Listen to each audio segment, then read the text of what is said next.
Hi everyone. So yesterday we finished the entire book to Sea of Monsters, and it was a very exciting book. We got to um, we got to know Tyson, and we got to see that families can be messy, and Percy is the perfect example of how, in a way, you can deal with that type of family. All in all, it was a very exciting experience for me. Reading book two for the first time was amazing. I think Percy's intelligence was more tested in this one than in the first book, and maybe his intelligence would be tested even more in the other books, which is why we are here with book three, Percy Jackson and the Titan's Curse. So it says that Annabeth has been kidnapped, apparently. So I'll read the. So I will be reading the expert. No, this is the summary of the book as to what can be expected. So it says that when you're the son of Greek god, these things happen. All I was trying to do was bring two demigods back to camp, but the arrival of Manticore changed everything. Now my friend Annabeth is missing, our goddess is in chains, and the general of Titans wants to unleash a tribe of skeleton warriors on the world. This is the one where only five of us heroes can join dangerous quest to defeat the doomsday monster, and our camp's oracle has predicted that not all of the chosen five will survive. Can Percy save Annabeth and the rest of the world before the curse destroys him forever? It's not every day your best friend gets kidnapped and pro- you have to save the world, your friend, and a chained goddess. So I think we should get started without wasting more time.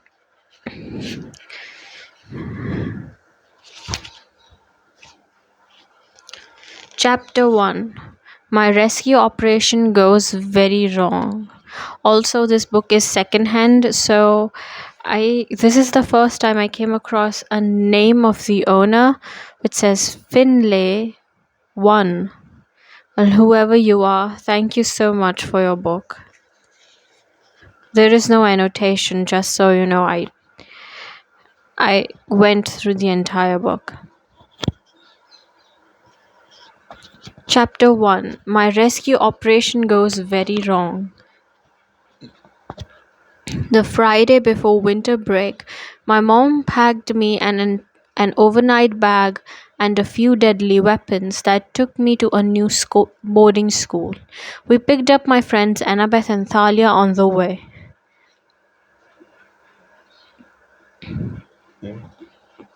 If we have forgotten, then Thalia came to life yesterday after the fleece was put on the tree, which they assumed it would just heal the tree, but it brought back Thalia. So, yes, we have daughter of Zeus among us. It was an 8-hour drive from New York to Bar Harbor, Maine. Slit and snow pounded the highway. Annabeth, Thalia, and I haven't seen each other in months, but between the blizzard and the thought of what we were about to do, and we were too nervous to talk much. Except for my mom. She talks more than when she's nervous. By the time we finally got to Westover Hall, it was getting dark, and she's told Annabeth and Thalia every embarrassing baby story there was to tell about me. Thalia wiped the fog off the car window and peered outside. Oh, yeah, this'll be fun.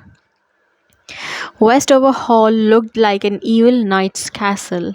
It was all black stone with tower and slit windows and a big set of wooden double doors.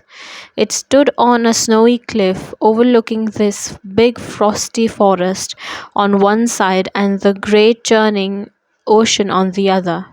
Are you sure you don't want me to wait? My mother asked. No thanks, Mom, I said. I don't know how long it will take. We'll be okay.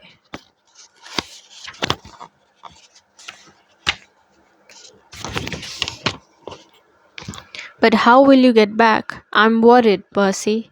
I hoped I wasn't blushing. It was bad enough I had to depend on my mom to drive me to my battles. It's okay, Miss Jackson.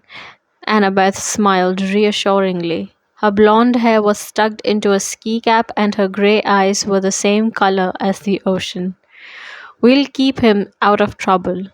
My mom seemed to relax a little. She thinks Annabeth is the most level headed demigod ever to hit 8th grade. She's sure Annabeth often keeps me from getting killed. She's right, but that doesn't mean I have to like it. All right, dears, my mom said. Do you have everything you need? Yes, Miss Jackson, Thalia said. Thanks for the ride. Extra sweaters? You have my cell phone number? Mom, your ambrosia and nectar, Percy, and a golden drachma in case you need to contact camp. Mom, seriously, we'll be fine. Come on, guys. She looked a little hurt, and I was sorry about that, but I was ready to be out of that car.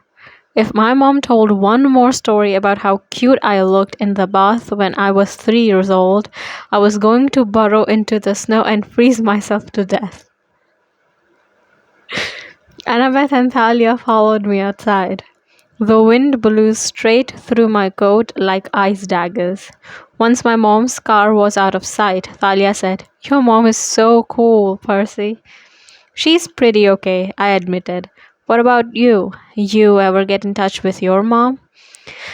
As soon as I said it, I wished I hadn't. Thalia was great at giving evil looks. What with the punk clothes she always wears, the ripped army jacket, black leather trousers and chain jewelries, the black eyeliner and those intense blue eyes. But the look she gave me now was a perfect evil 10. If that was any of your business, Percy, we'd better get inside. And Annabeth interrupted. Grover will be waiting. Thalia looked at the castle and shivered. You're right. I wonder what he found here that made him send a distress call. I stared up at the dark towers of Westover Hall. Nothing good, I guessed. The oak doors groaned open, and three of us stepped into the entry hall in a swirl of snow. All I could say was, Whoa. The place was huge. The walls were lined with battle flags and weapon displays, antique rifles, battle axes, and a bunch of other stuff. I mean, I knew Westover was a military school and all, but the decorations seemed like overkill. Literally. My hand went to my pocket where I kept my lethal ballpoint pen riptide. I could already sense something wrong in this place, something dangerous. Thalia was rubbing her silver bracelet, her favorite magic item. I knew we were thinking the same thing. A fight was coming. Annabeth started to say, I wonder where. The door slammed shut behind us. Okay, guess we'll stay a while, I mumbled. I could hear music echoing from the other end of the hall. It sounded like dance music.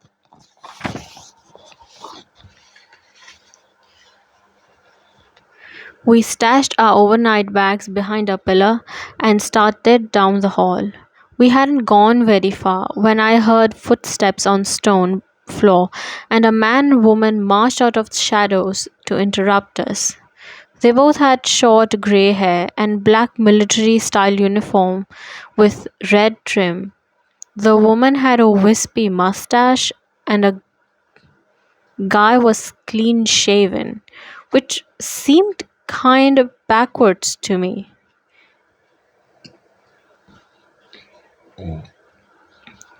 They both walked stiffly like they had broomsticks taped to their spines. Well, the woman demanded, "What are you doing here?" Um, I realized I hadn't planned for this. I'd been so focused on getting Grover and finding out what was wrong, I hadn't considered that someone might question three kids sneaking into school at night. We hadn't talked at all in the car about how we could get inside. I said, "Ma'am, we're just—" "Ha," the man snapped, made me jump a little. "Visitors are not allowed at the dance. You shall be ejected." He had a accent. French, maybe. He pronounced his J like in Jacques. So, ejected? He was tall with hawkish face.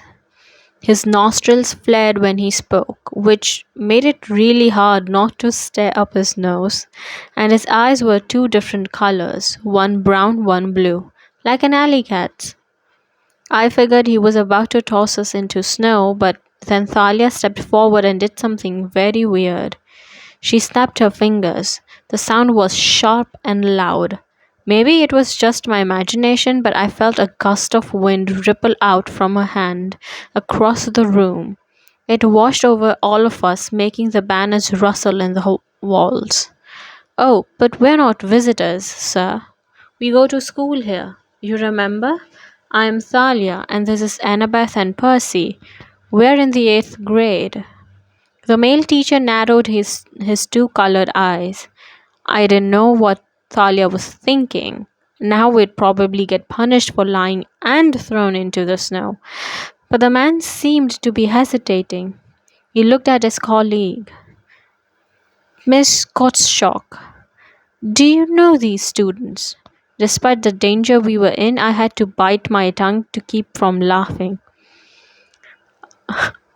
A teacher named Gottschalk? He had to be kidding. The woman blinked, like someone had just woken her up from a trance. Yes, I believe I do, sir." She frowned at us. "Annabeth, Thalia, Percy, what are you doing away from the gymnasium?" Before we could answer, I heard more footsteps and Grover ran up breathless. "You made it. You—" "Oh, Mrs. Gottschalk, Dr. Thorne, He stopped short when he saw the teachers. "What is it, Mr. Underwood?" said the man. His tone made it clear that he detested Grover. "What do you mean they made it? These students live here." Grover swallowed. "Yes, sir, of course, Dr. Thorne. I just meant I'm glad they made the punch for the dance. The punch is great, and they made it." Dr. Thorne glared at us. I decided one of his eyes had to be fake. The brown one? The blue one? He looked like he was about to pitch us off the castle's highest tower, but then Mrs. Gottschalk said dreamily, "Yes, the punch is excellent. Now run along, all of you. You are not to leave the gymnasium again."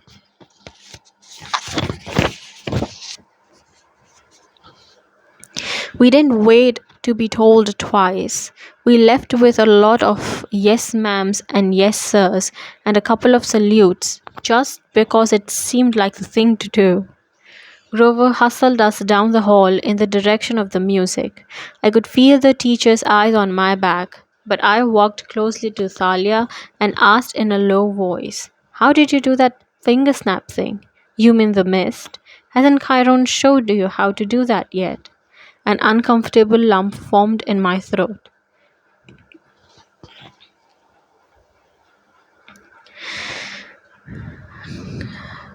Chiron was our head trainer at camp, but he'd never shown me anything like that.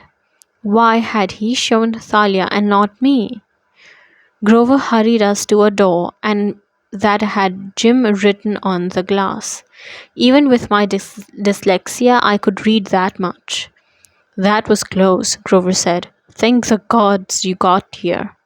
Annabeth and Thalia both hugged Grover. I gave him a big high five. It was good to see him after so many months. He'd got a little taller and had sprouted a few more whiskers, but otherwise he looked like he always did when he passed for human. A red cap on his curly brown hair to hide his goat horns, baggy jeans, and trainers with fake feet to hide his furry legs and hooves. He was wearing a black t shirt that took me a second to read. It said West Overhaul Grunt. I wasn't sure whether that was like Grover's rank or maybe just the school motto. So, what's the emergency? I asked. Grover took a deep breath. I found two. Two half-bloods? Here? Thalia asked, amazed. Grover nodded. Finding one half-blood was rare enough. This year, Chiron had put the satyrs on emergency overtime and sent them all over the country, scouring schools and from fourth grade through high school for possible recruits.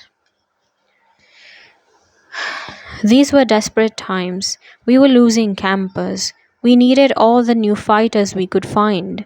The problem was, there just weren't that many demigods out there. A brother and a sister, he said. They're 10 and 12. I don't know their parentage, but they're strong. We're running out of time, though. I need help. Monsters? One. Grover looked nervous. He suspects. I don't think he's positive yet, but this is the last day of term. I'm sure he won't let them leave campus without finding out. It may be our last chance.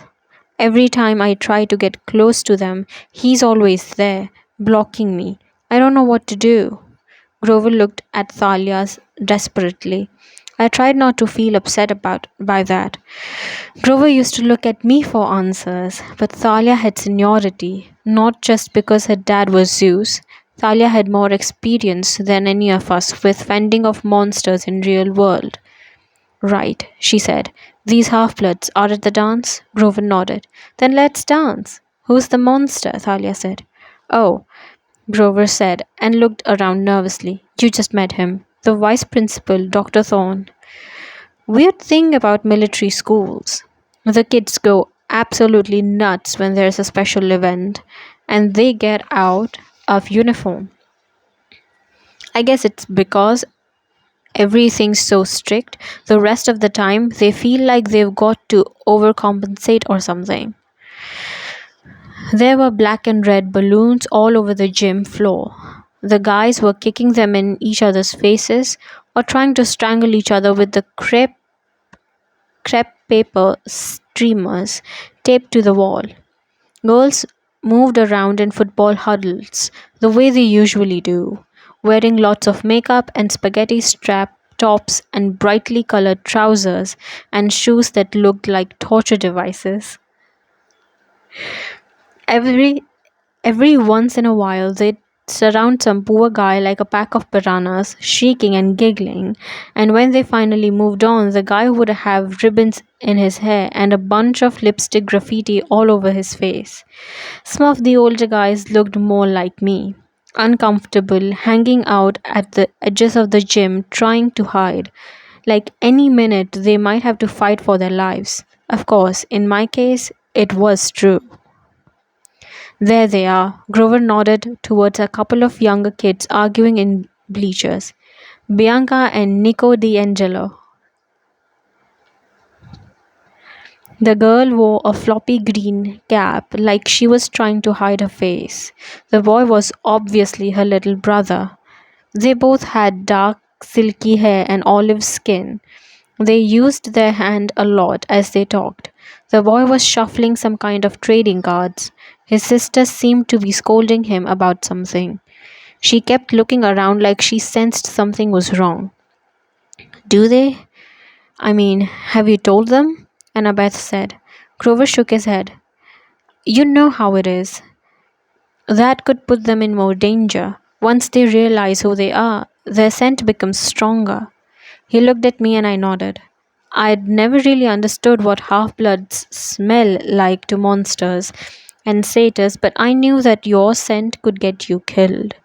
And the more powerful a demigod you become, the more you smell like a monster's lunch. So let's grab them and get out of here, I said. I started forward, but Thalia put her hand on my shoulder. Vice Principal Thorne had slipped out of a doorway near the bleachers and was standing near the D'Angelo siblings. He nodded coldly in our direction. His blue eyes seemed to glow. Judging from his expression, I guessed Thorne hadn't been fooled by Thalia's trick with the mist after all. He suspected we were who we were. He was just waiting to see why we were here. Don't look at the kids, Thalia ordered. We have to wait for a chance to get them. We need to pretend we are not interested in them. Throw him off the scent. How? We're three powerful half bloods. Our presence should confuse him.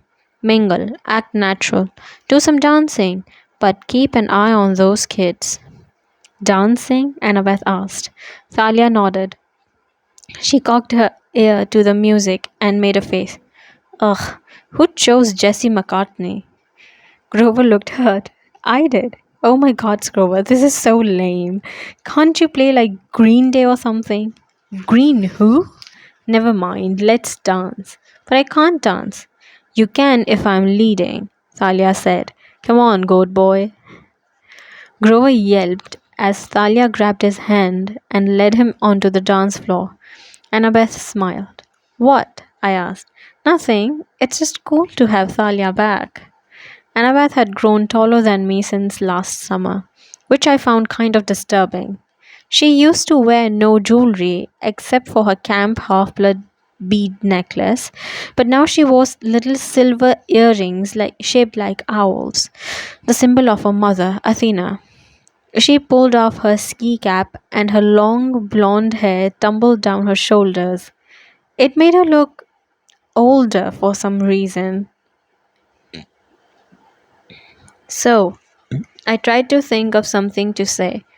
Act natural, Thalia had told us.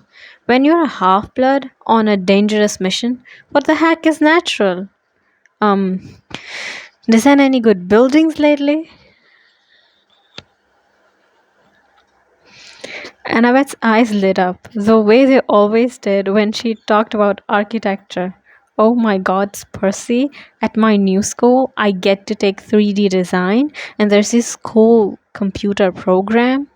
She went on to explain how she designed this huge monument that she wanted to build at Ground Zero in Manhattan.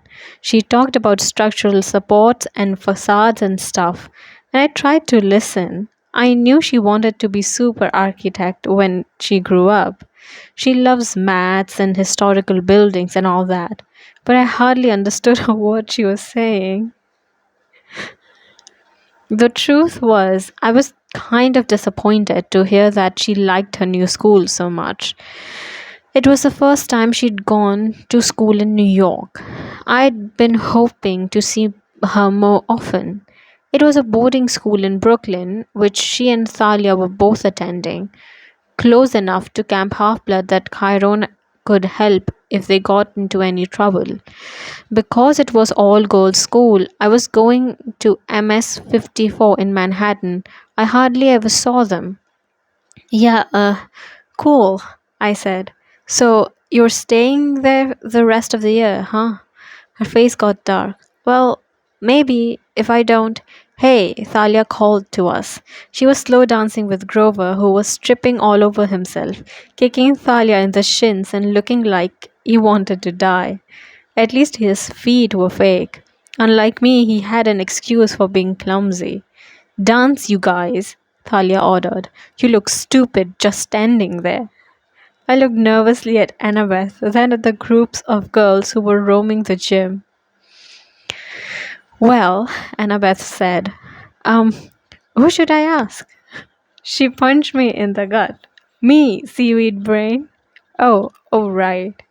So we went onto the dance floor and looked over to see how Thalia and Grover were doing things.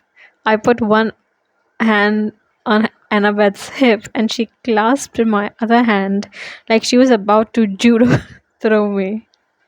I'm not going to bite you, she told me. Honestly, Percy, don't you guys have dances at your school? I didn't answer. The truth was, we did. But I never, actually danced at one. I was usually one of the guys playing basketball in the corner. We shuffled around for a few minutes. I tried to concentrate on little things like the crepe paper streamers and the punch bowl. Anything but the fact that Annabeth was taller than me and my hands were sweaty and probably gross, and I kept stepping on her toes. What were you saying earlier? I asked. Are you having trouble at school or something? She pursed her lips. It's not that. It's my dad. Uh-oh.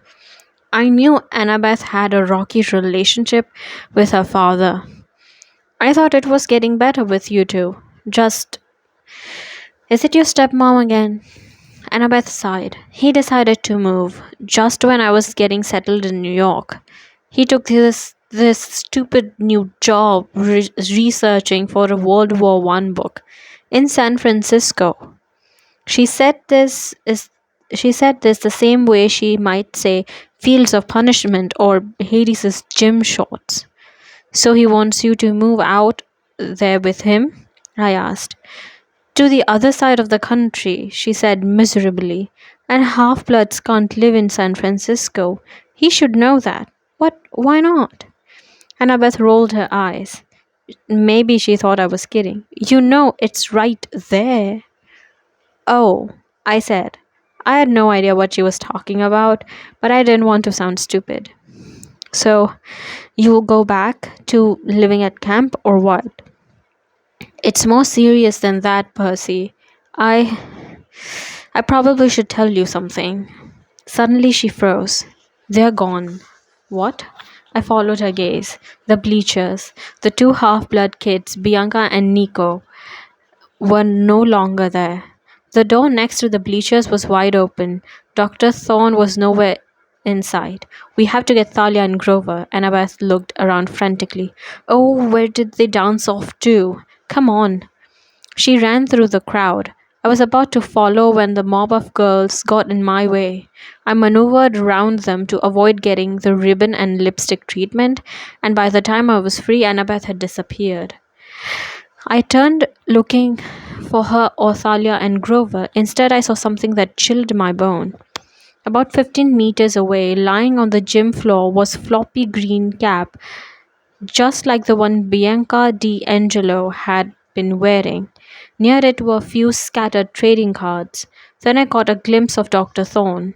He was hurrying out a door at the opposite end of the gym, stirring the D'Angelo kids by the scruff of their necks like kittens. I still couldn't see Annabeth, but I knew she'd be heading the other way, looking for Thalia and Grover. I almost ran after her and then I thought, wait. I remembered what Thalia had said to me in the entry hall, looking at me all puzzled when I asked about finger snap trick. Hasn't Chiron shown you how to do that yet? I thought about the way Grover had turned to her, expecting her to save the day. Not that I resented Thalia, she was cool. It wasn't her fault her dad was Zeus and she got all the attention. Still, I didn't need to run after her to solve every problem. Besides, there wasn't time. The D'Angelos were in danger. They might be long gone by the time I found my friends. I knew monsters. I could handle this myself. I took Riptide out of my pocket and ran after Dr. Thorne. The door led into dark hallway. I heard sounds of scuffling up ahead.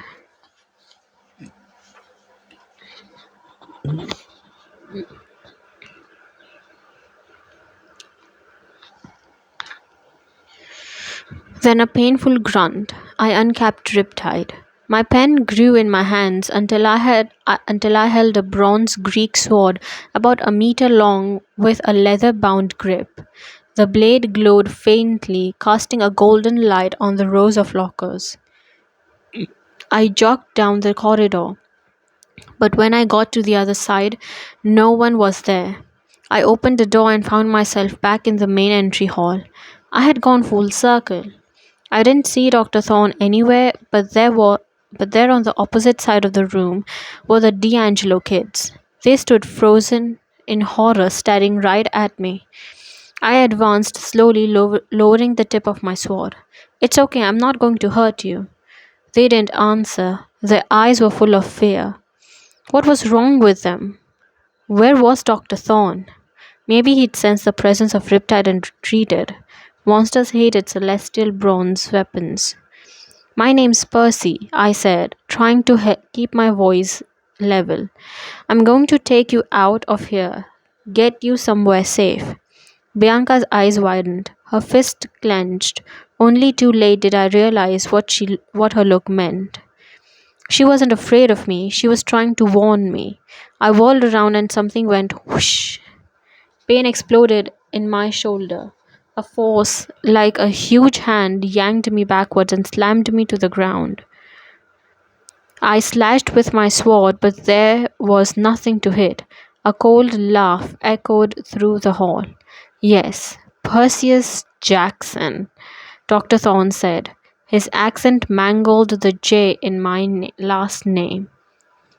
I know who you are. I tried to free my shoulder. My coat and my shirt were pinned to the wall by some kind of spike, a black dagger like projectile about half a meter long. It had grazed the skin of my shoulder as it passed through my clothes, and the cut burned. I'd felt something like this before. Poison. I forced myself to concentrate. I would not pass out. A dark silhouette now moved towards us. Dr. Thorne stepped into dim light. He still looked human, but his face was ghoulish. He had perfect white teeth, and his brown blue eyes reflected the light of my sword. Thank you for coming out of the gym. I hate middle school dances, he said. I tried to swing my sword again, but he was just out of reach. Whoosh! A second projectile shot from somewhere behind Dr. Thorne.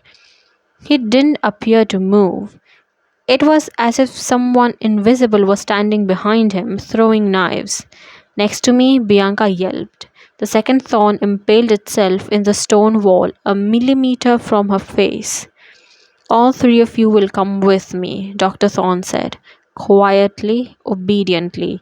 If you make a single noise, if you call out for help or try to fight, I will show you just how accurately I can throw. Chapter 2.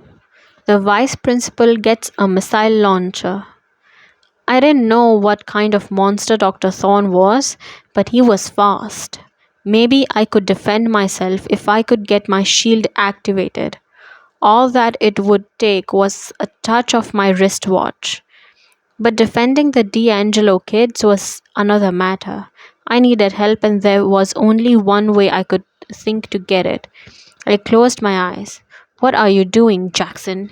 Keep moving, hissed Dr. Thorne. I opened my eyes and started shuffling forward. It's my shoulder, I lied, trying to sound miserable, which wasn't hard. It burns. Bah, my poison causes pain. It will not kill you. Walk. Thorne herded us outside, and I tried to concentrate. I pictured Grover's face. I focused my feelings of fear and danger. Last summer, Grover had created an empathy link between us. He'd sent me visions in my dreams to let me know when he was in trouble. As far as I knew, we were still linked, but I'd never tried to contact Grover before. I didn't even know if it would work while Grover was awake. Hey Grover, I thought. Thorne's kidnapping us. His He's a poisonous spike throwing maniac. Help. Thorne marched us into the woods. We took a snowy path dimly lit by old fashioned lamplights. My shoulder ached. The wind blowing through my ripped clothes was so cold that I felt like Persicle. There is a clearing ahead. We will summon your ride, Thorn said. What ride? Bianca demanded. Where are you taking us? Silence, you insufferable girl. Don't talk to my sister like that, Nico said. His voice quavered, but I was impressed that he had the guts to say anything at all.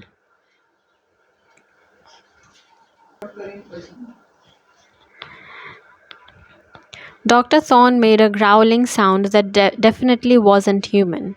It made the hairs on the back of my neck stand up, but I forced myself to keep walking and pretend I was being a good little captive. Meanwhile, I projected my thoughts like crazy. Anything to get Grover's attention. Grover, apples, tin cans. Get your furry goat behind out here and bring some heavily armed friends. Halt, Thorn said. The woods had opened up. We'd reached a cliff overlooking the sea. At least I sensed the sea was down there, about 100 meters below. I could hear the waves churning and I could smell the cold, salty froth. But all I could see was mist and darkness. Dr. Thorne pushed us towards the edge. I stumbled and Bianca caught me. Thanks, I murmured. What is he? She whispered. How do we fight him? I. I'm working on it. I'm scared, Nico mumbled. He was fiddling with something. A little metal toy soldier of some kind.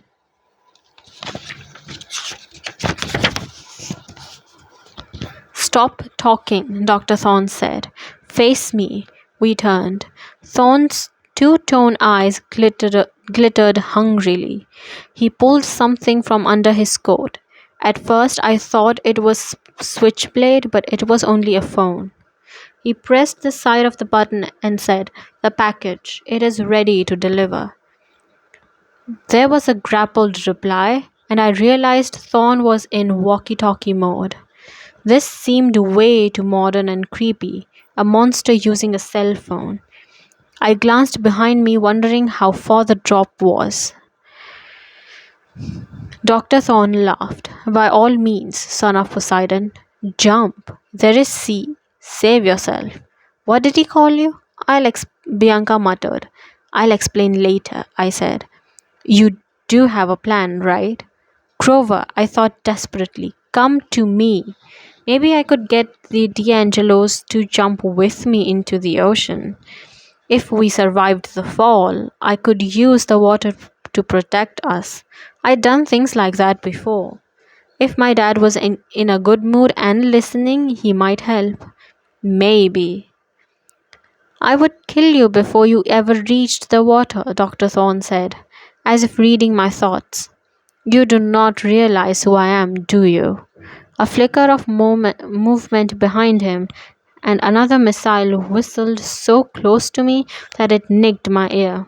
Something had sprung up behind Dr. Thorne like a catapult, but more flexible, almost like a tail. Unfortunately, you are wanted alive, if possible. Otherwise, you would already be dead, Thorne said. Who wants us? Bianca demanded.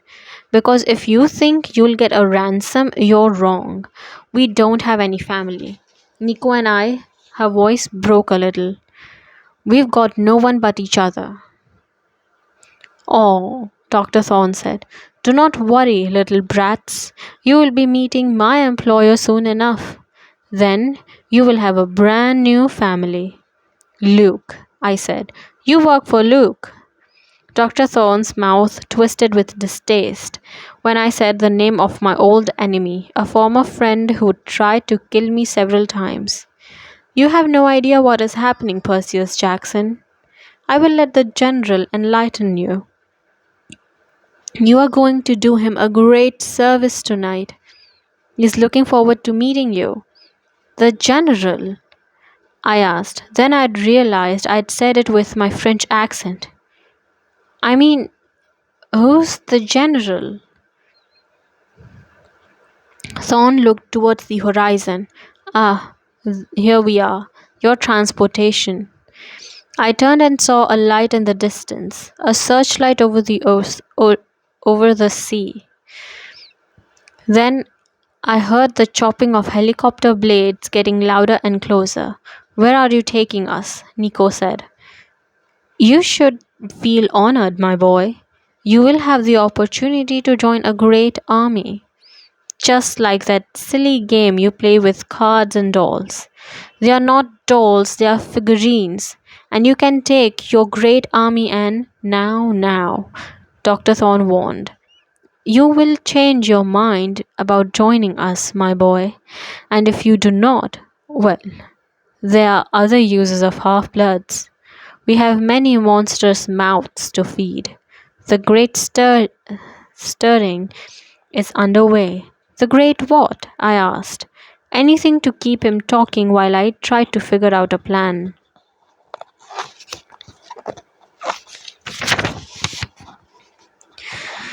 The stirring of monsters. Dr. Thorne smiled evilly. The worst of them all, the most powerful, are now waking. Monsters that have not been seen in thousands of years. They will cause death and destruction like the likes of which mortals have never known. And soon we shall have the most important monster of all, the one that shall bring about the downfall of Olympus. Okay, he's completely nuts, Bianca whispered to me. We have to jump off the cliff, I told her quietly. Into the sea. Oh, super idea. You're completely nuts too. I never got the chance to argue with her because just then an invisible force slammed into me. Looking back on it, Annabeth's move was brilliant. Wearing her cap of invisibility, she plowed into the D'Angelos and me, knocking us to the ground. For a split second, Dr. Thorne was taken by surprise, so his first volley of missiles zipped harmlessly over our heads. This gave Thalia and Grover a chance to advance from behind. Thalia wielding her magic shield, Aegis. If you've never seen Thalia run into a battle, you have never been truly frightened. She uses a huge spear that expands from this collapsible mace canister she carries in her pocket. But that's not the scary part. Her shield is modeled on one on her dad Zeus uses, also called Aegis, a gift from Athena. The shield has the head of a gorgon, Medusa, molded into bronze, and even though it won't turn you to a stone, it's so horrible, most people will panic and run at the sight of it. Even Dr. Thorne winced and growled when he saw it. Thalia moved in with her spear. For Zeus. I thought Dr. Thorne was a goner. Thalia jabbed at his head, but he snarled and swatted the spear aside. His hand changed into an orange paw with enormous claws that sparked against Thalia's shield as he slashed. If it hadn't been for Aegis, Thalia would have been sliced like a loaf of bread. As it was, she managed to roll backwards and land on her feet. The sound of helicopter was getting louder behind me, but I didn't dare look. Dr. Thorne launched another volley of missiles at Thalia, and this time I could see how he did it. He had a tail, a leathery, scorpion like tail that bristled with spikes at the tip. The missiles deflected off Aegis, but the force of their impact knocked Thalia down. Grover sprang forward. He put his reed pipes to his lips and began to play, a frantic jig that sounded just like something pirates would dance to. Grass broke through the snow. Within seconds, thick weeds were wrapping around Dr. Thorne's legs, entangling him. Dr. Thorne roared and began to change. He grew larger until he was in his true form. His face still human, but his body that of a huge lion. His leathery spiked tail whipped deadly thorns in all directions. A manticore, Annabeth said, now visible. Her magical New York Yankees cap had come off when she'd plowed into us. Who are you people? Bianca D'Angelo demanded. And what is that? A manticore, Nico gasped. He's got 3,000 attack power and plus 5 to saving throws. I didn't know what he was talking about, but I didn't have time to worry about it. The manticore clawed Grover's magic weeds to shreds, then turned towards us with a snarl. Get down! Annabeth pushed the D'Angelos flat into the snow. At the last second, I remembered my own shield. I hit my wristwatch, and metal plating spiraled out into thick bronze shield. Not a moment too soon. The thorns impacted against it with such force they dented the metal. The beautiful shield, a gift from my brother, was badly damaged. I wasn't sure it would even stop a second volley. I heard a thwack and a yelp, and Grover landed next to me with a third. Yield, the monster roared. Never, Thalia yelled from across the field. She charged the monster, and, for a second, I thought she would run him through. But then there was a thunderous noise and a blaze of lightning from behind us. The helicopter appeared out of the mist, hovering just beyond the cliffs. It was a slick black military style gunship with attachments on the side that looked like laser guided rockets. The helicopter had to be manned by mortals, but what was it doing here? How could mortals be working with a monster? The searchlights blinded Thalia, and Manticore swatted her away with his tail. Her shield flew off into the snow. Her spear her spear flew in the other direction. No! I ran to help her. I parried away a spike just before it would have hit her chest. I raised my shield over us, but I knew it wouldn't be enough. Dr. Thorne laughed. Now do you see how hopeless it is? Yield, little heroes. We were trapped between a monster and a fully armed helicopter. We had no chance. Then I heard a clear, piercing sound, the call of a hunting horn blowing in the woods. The manticore froze. For a moment, no one moved. There was only the swirl of snow and wind and chopping of the helicopter blades.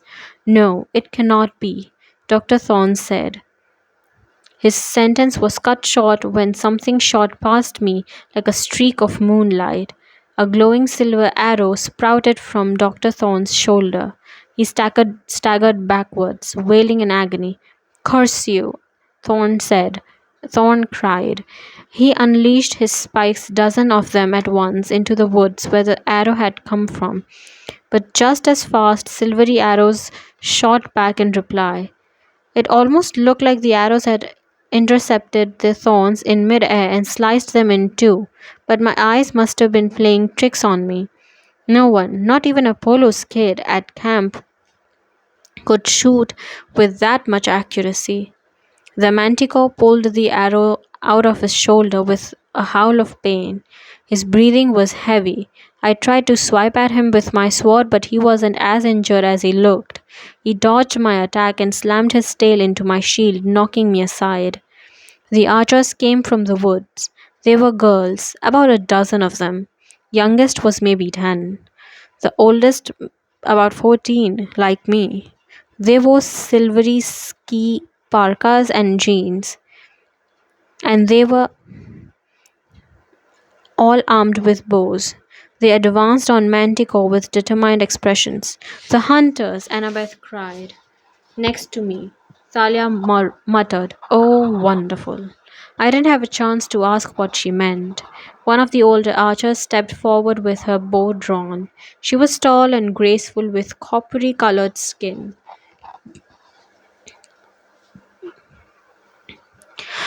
Unlike other girls, she had a silver circlet braided into the top of her long dark hair. She looked like some kind of Persian princess. Permission to kill, my lady. I couldn't tell who she was talking to because she kept her eyes on the manticore. The monster wailed. This is not fair. Direct interference. It is against the ancient laws. Not so, another girl said. This was This one was a little girl than me, maybe 12 or 13. She had auburn hair gathered back in a ponytail and strange eyes, silvery yellow like the moon. Her face was so beautiful it made me catch my breath, but her expression was stern and dangerous. The hunting was all wild beasts, is within my sphere, and you, foul creature, are a wild beast. She looked at the older girl with the circlet. Zoe, permission granted. The manticore growled. If I cannot have these alive, I shall have them dead. He lunged at Thalia and me, knowing we were weak and dazed. No! Annabeth yelled and she charged at the monster.